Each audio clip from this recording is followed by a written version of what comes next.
Bien, buenas tardes jóvenes. Continuando con las clases teóricas, hoy vamos a desarrollar las lesiones secundarias en la cavidad bucal. La vamos a desarrollar solo la primera parte porque la segunda parte la va a desarrollar el doctor Mendoza. Entonces vamos a hablar de qué patologías vamos a hablar en las lesiones secundarias. Vamos a hablar del eritema multiforme en sus diferentes grados de severidad. Vamos a hablar de abscesos agudos, subagudos y crónicos. Entonces, empecemos.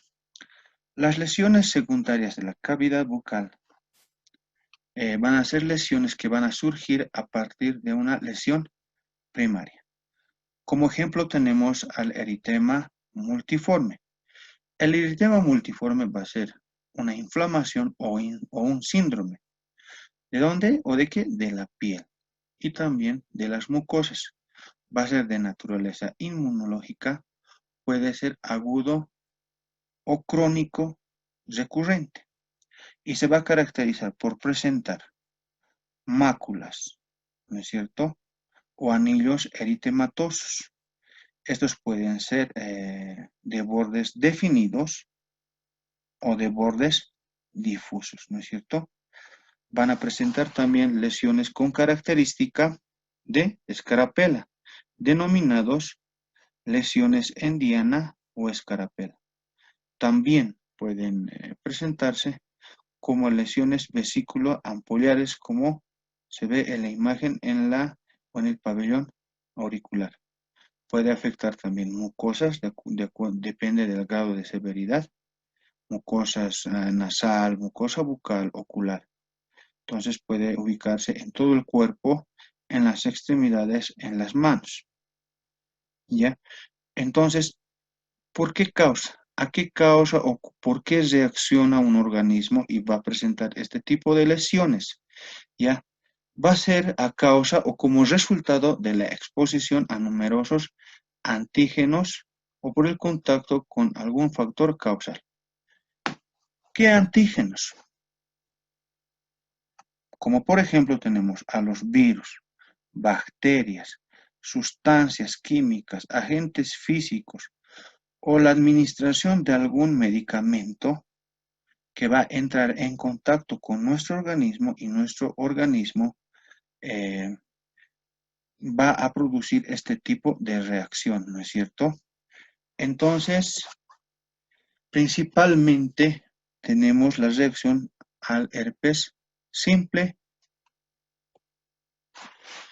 Dentro de las formas clínicas vamos a tener al eritema multiforme mayor, al eritema multiforme menor, al eritema multiforme mayor, al síndrome de Steven y Johnson o a la necrólisis epidérmica tóxica. Para algunos autores, estas son entidades o patologías diferentes, estas cuatro, pero para algunos autores es la misma patología observada o diagnosticada en diferentes grados de severidad. Entonces, como eritema multiforme menor, van a ser lesiones localizadas en la cara y extremidades, ¿no es cierto? Como dijimos, va a tener bordes, en este caso, circunscritos definidos, ¿no es cierto? O va a presentar también lesiones en diana o escarapela, lesiones en forma redondeada regular, y va a afectar menos del 10% de la superficie corporal. Dijimos que estas lesiones pueden presentarse tanto en el torso, en las mucosas, en las manos, en las extremidades, ¿no es cierto? Dentro de la cavidad bucal, en el eritema multiforme menor, va a ser inexistente o va a haber una afectación mínima en las mucosas de la cavidad bucal y va a presentar un signo de Nikolsky negativo. ¿A qué se va a referir el signo de Nikolsky? Va a ser el desprendimiento de la epidermis, de la capa superficial, a solo el roce. Pero en este caso, en el eritema multiforme menor, va a haber un signo de Nikolsky negativo. En el eritema multiforme mayor, ya va a ser un grado más severo que el anterior. Va a presentar todas las características del anterior, pero las lesiones van a ir a concentrarse en los labios, en la mucosa no queratinizada, presentando lesiones o manchas, máculas hiperémicas, ¿no es cierto? Se puede presentar en el paladar blando, en el dorso de la lengua, en la cara ventral de la lengua, en las mucosas, y se va a caracterizar por presentar vesículas ampollares, ¿no es cierto? Como en la imagen, van a ser erosiones cubiertas por una capa de fibrina, ¿no es cierto? En esta etapa, en el eritema multiforme mayor, también vamos a tener un signo de Nikolsky negativo. Un grado más severo del eritema vamos a encontrar al síndrome de Steven y Johnson, ¿ya? Que va a ser lesiones que se van a diseminar por todo el cuerpo, o sea, va a ser un grado más severo, va a atacar más cantidad de la superficie corporal, van a estar localizadas principalmente en el torso. En este síndrome sí o sí va a estar afectada la mucosa bucal, la lengua, los carrillos, va a estar afectada la mucosa nasal, la mucosa ocular y hasta las mucosas genitales. En este síndrome sí va a presentar el signo de Nikolsky positivo, ¿no es cierto? Que va a ser un desprendimiento de la capa superficial de la epidermis por fricción, ¿no es cierto? La piel va a quedar al descubierto, presentando áreas rojas y húmedas y dolorosas. Una etapa más severa se va a presentar como necrólisis epidérmica tóxica, ¿no es cierto? Que va a ser un despegamiento epidérmico desde el 30 hasta el 100% de la superficie corporal. Va a afectar la piel, mucosas y órganos internos y va a ser un curso fulminante, ¿no es cierto? Va a ser desencadenado principalmente por la reacción, por la administración de algún fármaco. En la necrólisis epidérmica también va a existir el signo de Nikolsky positivo, ¿no es cierto? Que al solo roce o por fricción de la piel va a haber un desprendimiento de la piel. Entonces, si tenemos que hablar de abscesos agudos, crónicos, necesariamente tenemos que hablar de infecciones odontogénicas. Y para hablar de infecciones tenemos que saber qué es una infección. Una infección va a ser la implantación y el desarrollo de microorganismos patógenos en un hospedero susceptible. No es lo mismo una infección en un paciente sano a causa de una caries, por ejemplo, o en un paciente inmunosuprimido, o en un paciente con diabetes, con hipertensión, con obesidad, con alguna patología tumoral. Entonces no va a ser diferente la infección. En estos pacientes inmunosuprimidos va a haber más severidad en la infección. Entonces, para determinar si es una infección, tenemos nosotros que valernos de una anamnesis, de una inspección, de una palpación, y también tenemos que valernos de exámenes complementarios. Lo primero que debemos hacer es determinar si estamos ante la presencia de una infección como tal.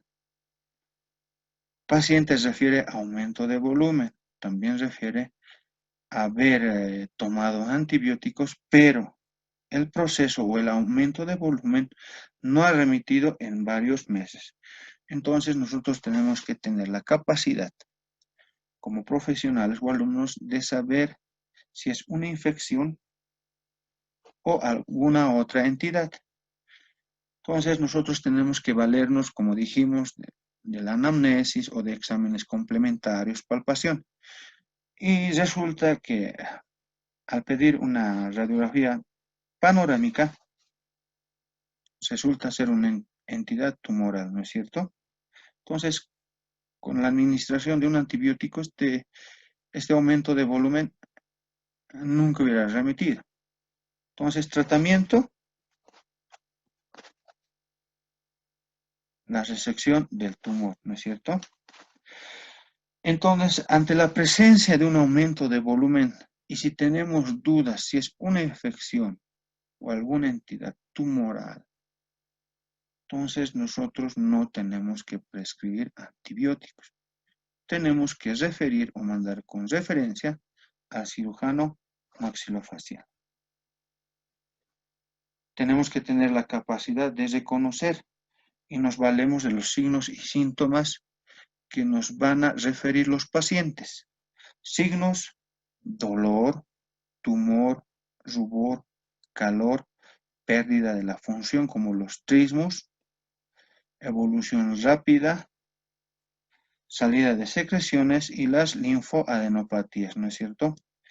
En el caso de las linfoadenopatías, nosotros tenemos que realizar la palpación de las diferentes cadenas ganglionares y cómo podemos diferenciar si es una inflamación por infección o es una inflamación por algún agente tumoral. Nosotros tenemos que valernos con la palpación. Si es por una infección, el ganglio linfático va a ser doloroso al palparlo y móvil. Mientras, si va a ser por la presencia de algún tumor, el ganglio linfático no va a ser doloroso y va a ser fijo. Entonces nosotros tenemos que tener la capacidad de diferenciar ese tipo de la inflamación de los ganglios linfáticos. Las vías de diseminación van a ser de tres tipos: la hemática o sanguínea, la linfática mediante la linfa o las cadenas ganglionarias, y en este caso nosotros vamos a desarrollar la vía de diseminación por contigüidad. La diseminación va a tener, va a tener consecuencia a los diferentes factores anatómicos locales, ¿no es cierto? Una infección de origen dental. ¿Qué va a ocurrir en una infección?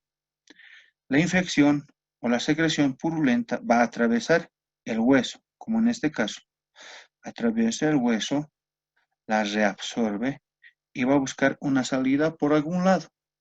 Lo mejor que le puede pasar al paciente es que haya una salida hacia la cavidad bucal, como en este caso en una pieza anterior superior. Va a salir el proceso a nivel del surco vestibular o a nivel de la encía, ¿ya? El problema es cuando la pus se va hacia los planos profundos, como en este caso. En este caso, el proceso sale hacia los planos profundos por debajo del músculo miloioideo y nos va a dar un absceso submandibular, o mucho peor, puede llegar a un absceso o una angina de Ludwig, ¿no es cierto? Entonces, en este caso, nos va a dar la salida del absceso intrabucal a nivel lingual. Entonces, nosotros tenemos que definir los espacios aponeuróticos. ¿Qué es una aponeurosis? Una aponeurosis va a ser una membrana conjuntiva que va a recubrir los músculos, ¿no es cierto? Y nos va a servir para fijarlos a otras partes del cuerpo. Entre una aponeurosis y otra aponeurosis van a existir los espacios aponeuróticos, ¿no es cierto?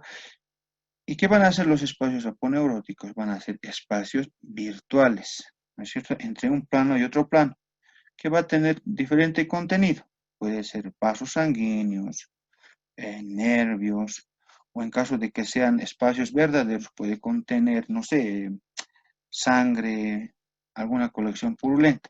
En este caso, un espacio aponeurótico es como un globo, ¿ya? Es un espacio virtual, sin contenido.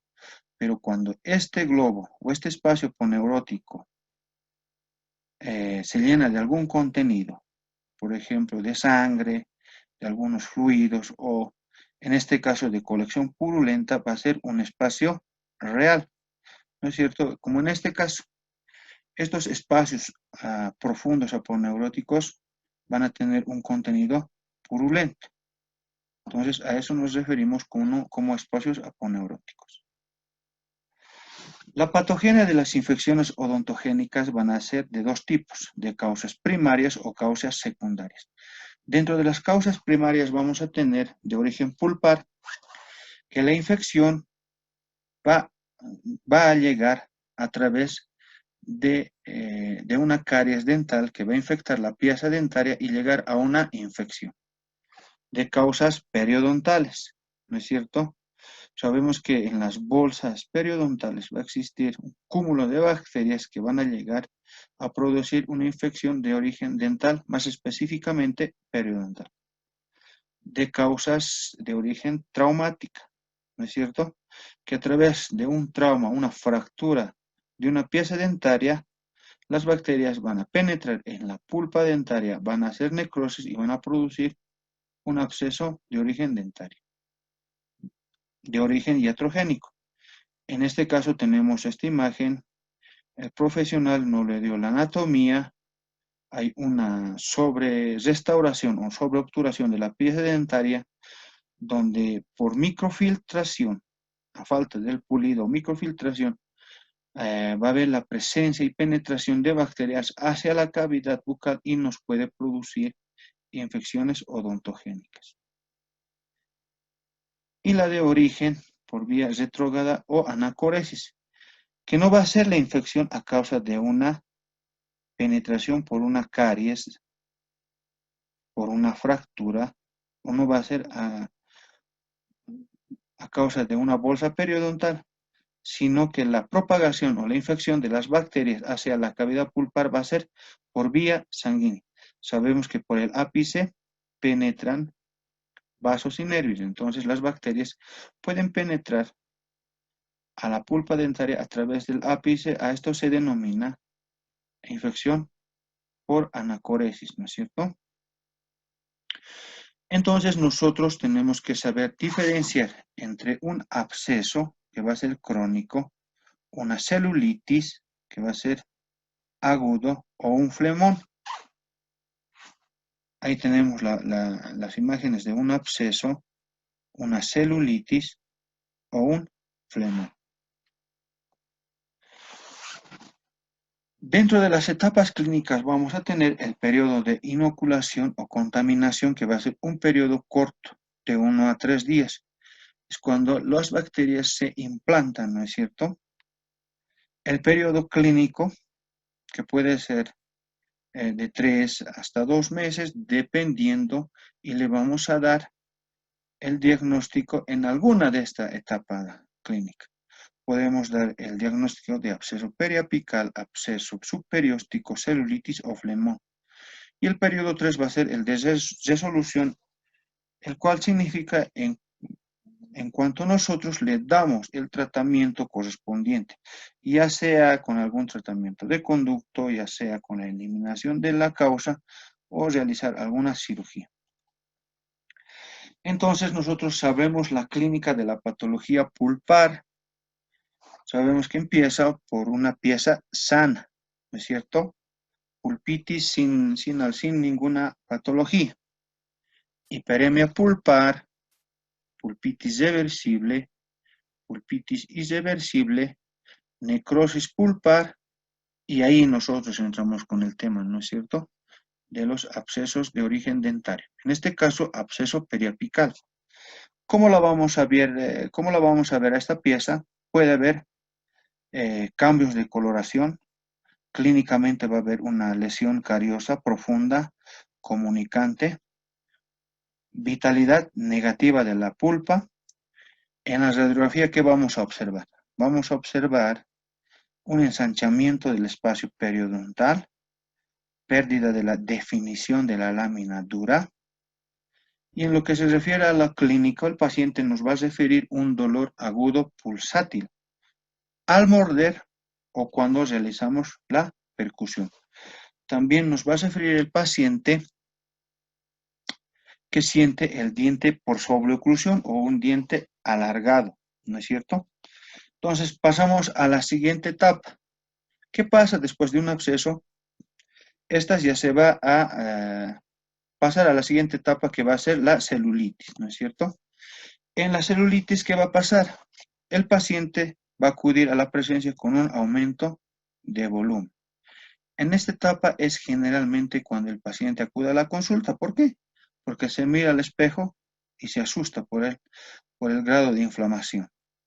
Entonces, la celulitis va a ser la inflamación de los tejidos blandos, que va a ser capaz de extenderse a los espacios aponeuróticos, en este caso, ¿no es cierto?, la parte superior de la cara. Y generalmente en esta etapa va a tener un contenido gaseoso. No va a haber colección purulenta. El paciente nos va a referir dolor agudo, lancinante y no localizado. Va a ser difuso y extrabucal, ¿no es cierto? El paciente nos va a referir malestar general. Acá tenemos una niña con una infección en etapa de celulitis, ¿no es cierto? Entonces la mamá se asusta. Se asusta cuando de un día para el otro la niña se despierta con esta inflamación e inmediatamente, ¿no?, al dentista, al odontólogo, al profesional o al médico. Otra fotografía, inflamación difusa, dura, que está afectando ya los párpados inferior y superior, ¿no es cierto? El flemón va a ser ya más circunscrito de la cavidad bucal. Va a ser una inflamación del tejido conectivo subcutáneo o subaponeurótico. Va a ser circunscrito, ¿no es cierto? De presentación generalmente bucal. El paciente va a referir dolor agudo, poco localizado, y va a presentar también malestar general. Acá también, cuando se despiertan con una bola en la encía, el paciente, ¿no es cierto?, trata de, no sé, drenarlo con una aguja. Ya, el paciente presenta dolor y este proceso solamente va a remitir con la administración de medicamentos y eliminación de la causa, ya sea por tratamiento de conducto o la extracción de la pieza dentaria. Y el absceso, que va a ser una colección purulenta, ¿no es cierto?, delimitada en tejido orgánico. Nosotros acá podemos realizar la palpación y vamos a notar que va a ser fluctuante, suave, que va a tender a una fistulización. Puede ser intrabucal o puede ser extrabucal, como en este caso. Va a tener características,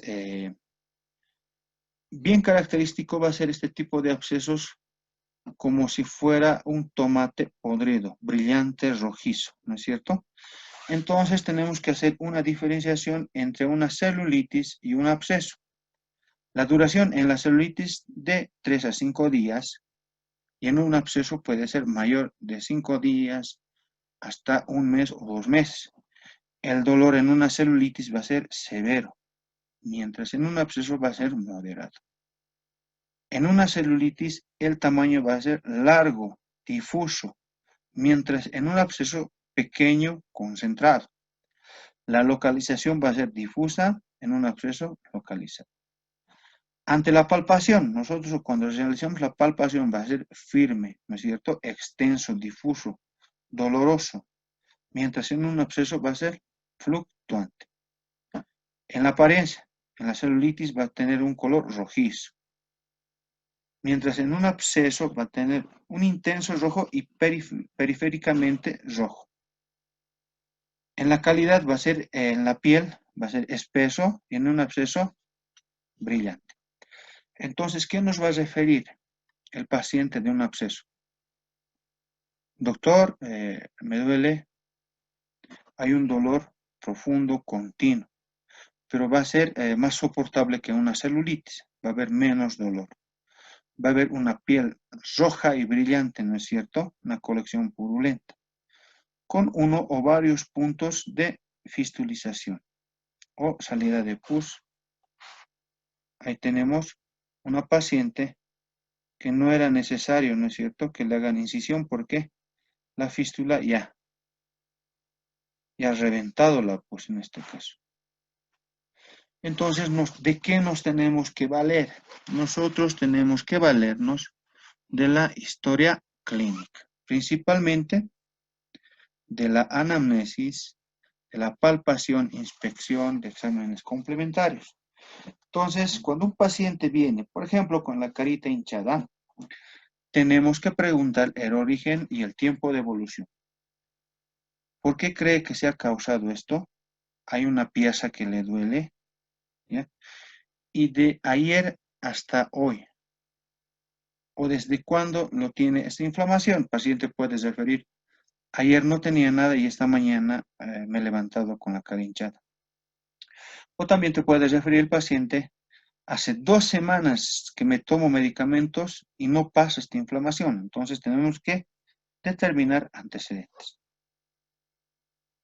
La secuencia de eventos se refiere a lo que le hicieron al paciente. En este caso, puede que al paciente le hayan realizado una exodoncia de alguna pieza o le hayan realizado un tratamiento de conducto y al día siguiente puede aparecer con la carita hinchada, ¿no es cierto? Si le han recetado algún medicamento. Muchos pacientes piensan que están tomando antibióticos, pero en realidad les recetan paracetamol. O piensan que están tomando antiinflamatorios cuando les recetan un antibiótico como la amoxicilina. Entonces tenemos con la anamnesis determinar qué le están administrando. Tenemos que ver el estado general del paciente mediante la exploración física. Tenemos que ver, ¿no es cierto?, hacer una inspección cabeza y cuello y el área torácica. Cuando vemos una inflamación, aumento de volumen, tenemos que ver los signos de la inflamación, como dijimos, dolor, tumor, rubor, calor y pérdida de función. Tenemos que ver o tenemos que realizar una analogía entre el lado sano y el lado afectado. Tenemos que también realizar la palpación y ver si la inflamación de los ganglios van a ser duros, fluctuantes, dolorosos o no dolorosos. Y mediante esto tenemos que llegar a un diagnóstico, ¿no es cierto? Podemos llegar a un diagnóstico, valernos siempre de la inspección, percusión dentro de la pieza, palpación o exámenes complementarios. Llegar a un diagnóstico de absceso periapical, celulitis, absceso, flemón, angina de Ludwig o fascitis o mediastinitis. En casos más severos, cuando el paciente presenta una inflamación a nivel del ángulo mandíbula o submandibular, tenemos que tener en cuenta si el paciente presenta algún grado de trismus, preguntar al paciente si siente dolor al tragar o dinofagia o tiene alguna dificultad al tragar, disfagia. También tenemos que ver las vías de drenaje, las opciones por donde podemos drenar, ya sea esta intrabucal o extrabucal. Entonces, para las infecciones de origen dentario vamos a tener los diferentes tratamientos. En este caso, en un absceso periodontal, vamos a eliminar la causa, ¿no es cierto? La limpieza de las bolsas periodontales y los cálculos, ¿no es cierto? Tratamiento, conductoterapia o tratamiento de conducto para eliminar la causa en caso de una infección leve o en caso de una infección grave, la eliminación de la causa, ¿no es cierto? La extirpación o la extracción de la pieza dentaria. Y ante infecciones crónicas podemos hacer la cirugía, ¿no es cierto? La episectomía en este caso. El tratamiento farmacológico tiene que ir de la mano con el tratamiento clínico. En este caso, medicamentos básicos de primera elección como las aminopenicilinas, como la amoxicilina y la ampicilina en sus presentaciones de 500 y 1 gramo según, ¿no es cierto?, kilogramo peso del paciente. 20 a 40 miligramos kilogramo día en pacientes pediátricos. También podemos realizar en pacientes que son resistentes a las beta-lactamasas, podemos utilizar la amoxicilina con ácido clavulánico, ¿no es cierto? También podemos utilizar la dicloxacilina. Y sabemos que el metronidazol a doble esquema es muy efectivo, pero sabemos que el metronidazol es para las amibas, pero podemos realizar una sinergia entre el metronidazol y una penicilina y nos va a funcionar como un antibiótico excelente, ¿no es cierto? El metronidazol en sus presentaciones, tabletas de 250 a 500 miligramos o en jarabito, ¿no es cierto? De 125 o 350 miligramos en 5 ml. Dosis pediátrica 15 a 40 miligramos kilogramo día. O en pacientes alérgicos a las penicilinas podemos utilizar los macrólidos, ejemplo, la eritromicina, ¿no es cierto? En sus presentaciones 200 y 500 miligramos o en su jarabito. Hola, muy común en este tiempo de pandemia, las acitromicinas que actúan también a nivel de los pulmones, pero también van a actuar o podemos utilizar en pacientes alérgicos para infecciones odontogénicas en sus presentaciones. Tabletas o comprimidos de 250 y 500 miligramos cada 24 horas, ¿no es cierto? Y jarabitos para niños, ¿no es cierto? De 250 miligramos en 5 ml. Si no logramos parar la infección o darle algún tratamiento, vamos a tener complicaciones. ¿Y qué complicaciones vamos a tener? La angina de Ludwig es una complicación de un absceso de origen odontogénico. Estas pueden ser a causa de una periculonaritis, dientes retenidos, infección de primeros, segundos molares. Entonces, las anginas de Ludwig va a ser una infección bilateral del espacio submandibular, ¿no es cierto? Que va a afectar principalmente a las vías aéreas debido a su avance rápido y silencioso. En este caso, en la fotografía hablamos de una angina de Ludwig. No, no vamos a hablar de una angina de Ludwig, sino vamos a hablar de un absceso grandote nomás, ¿no es cierto? Un absceso submandibular izquierdo. Para que hablemos de una angina de Ludwig, tenemos que hablar, o este absceso tiene que ocupar los espacios, ¿no es cierto?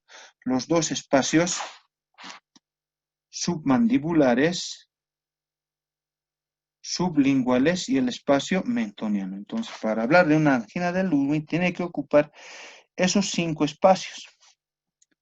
Ahí tenemos otros ejemplos de angina de Ludwig. Como la inflamación ocurre hacia afuera, va a ocurrir hacia adentro, ¿no es cierto? Como dijimos o mencionamos, puede afectar las vías aéreas. Entonces, ¿qué clínica nos va a presentar? Nos va a presentar una inflamación tensa, indurada del espacio submandibular. Va a haber una elevación y desplazamiento de la lengua anteriormente. Es como si el paciente nos estuviera sacando la lengua, pero esto es más por el desplazamiento del proceso, el desplazamiento de la lengua a causa del proceso de la infección y de la inflamación. Nos va a presentar en la angina de Ludwig el trismus, la incapacidad de la apertura bucal, dolor al tragar y dificultad al tragar. ¿A causa de qué? De la inflamación, ¿no es cierto? En las vías aéreas. Otra complicación es la mediastinitis, que va a ser la extensión de la infección hacia los espacios faciales cervicales, ¿no es cierto? Entonces, la infección va a pasar al mediastino, va a ocupar el faringio lateral, el espacio retrofaringio y va a llegar a los planos cérvico-faciales. ¿Con qué características? inflamación, celulitis, necrosis y formación de abscesos.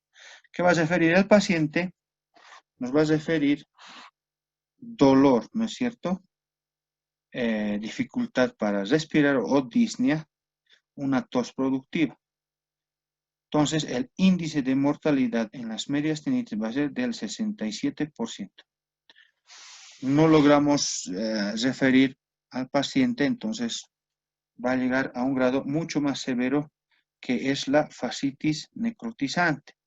Esta fascitis va a ser la infección agresiva, ¿no es cierto? Que va a afectar la fascia cervical y se va a caracterizar por presentar principalmente necrosis del área cervical, ¿ya? Y por consiguiente la pérdida de los tejidos subyacentes, como en este caso de este paciente, a causa de la necrosis, se ha realizado ¿no es cierto? La drenación, se ha aplicado drenes, ¿ya? Pero a causa de la necrosis, este tejido hay que retirarlo, como en este caso. Se retira el tejido y hay que esperar la regeneración o un trasplante, ¿no es cierto?, de algún lado de la piel. En este caso, el paciente está cicatrizando de esta forma. Entonces, nosotros no tenemos que llegar a esta consecuencia. Nosotros tenemos que saber diferenciar entre un absceso periapical, un flemón, un absceso, una angina de Ludwig, una celulitis. ¿Para qué? Para realizar el tratamiento oportuno. Vamos a presentar también, para terminar, dos casos clínicos: paciente femenino con presencia de aumento de volumen, ¿no es cierto?, de 17 años, aumento de volumen, es duro, ¿ya? Duro. Hacemos la inspección, hacemos comparación de los lados sanos y del lado afectado. Por debajo también hacemos la comparación. Miren, en este paciente está en un estado celulítico, inflamación difusa, con los signos clásicos, ¿no es cierto? Tumor, dolor, calor, rubor. En comparación del lado sano, aumento de volumen. Intrabucalmente vamos a observar un primer molar inferior izquierdo con una caries penetrante, ¿no es cierto? Inflamación del surco vestibular o pérdida del surco vestibular en comparación con el otro lado. Tenemos que hacer siempre la analogía. Retraer con el espejito, ver el fondo del surco y también ver en esta parte del lado afectado. Inflamación de la cara lateral o lingual de la pieza dentaria en la parte de la encía. Podemos pedir una radiografía para determinar qué grado de lesión es, o pedir una radiografía periapical. En este caso se observa una caries casi penetrante, ¿no es cierto? Se puede observar una área radiolúcida, ¿no es cierto? Y como tratamiento se realiza la extracción de la pieza. ¿Por qué? Porque la causa es la infección de la pieza dentaria. Estamos en un estado celulítico que puede pasar a una angina de Ludwig, a una fascitis o mediastinitis. Entonces nosotros tenemos que eliminar la causa. Se realiza la eliminación, la extracción de la pieza dentaria, ¿no es cierto?, mediante una pequeña cirugía. Para no ser tan traumático, el paciente presenta algún grado de trismus. Y al cabo de unos días, el paciente ya, todo proceso de infección ha remitido, ¿no es cierto?, acompañado con un tratamiento antibiótico en lo que refiere a cuando acudió al paciente, ¿no es cierto?, a la clínica, al consultorio. Otro paciente con aumento de volumen, este paciente ya refiere que está con un mes de evolución, ¿no es cierto? Se le realiza la palpación, es fluctuante. Se le pide al paciente que abra la boca, el paciente presenta trismus, aumento de volumen, trismus, y en la radiografía nos va a dar este panorama, lesión de caries penetrante, ya con un área radiolúcida, ¿no es cierto? Entonces, el profesional maxilofacial hace la antisepsia de la zona, realiza la administración del anestésico, va a bloquear, realiza la incisión a nivel de los pliegues cutáneos para evitar la notoriedad de la cicatriz, se introduce instrumentos romos para no lesionar vasos o nervios, se realiza la debridación y la consecuente supuración del proceso, ¿no es cierto? En este caso era crónico. Se le deja un dren, ya para que siga drenando o siga oxigenando, ¿no es cierto? Y finalmente se realiza la extracción de la pieza dentaria. Con esos dos casos clínicos damos por finalizada la clase teórica y recordando, ¿no es cierto?, que nosotros tenemos que saber determinar, diagnosticar mediante la anamnesis, la clínica y los exámenes complementarios para, para limitar, ¿no es cierto?, para que esta pieza no avance a un grado de severidad más compleja, para no así estar refiriendo a maxilofacial y en alguno de estos casos estos pacientes a causa de una pieza dentaria pierden la vida. Entonces con eso concluimos la clase. Gracias por su atención y cualquier duda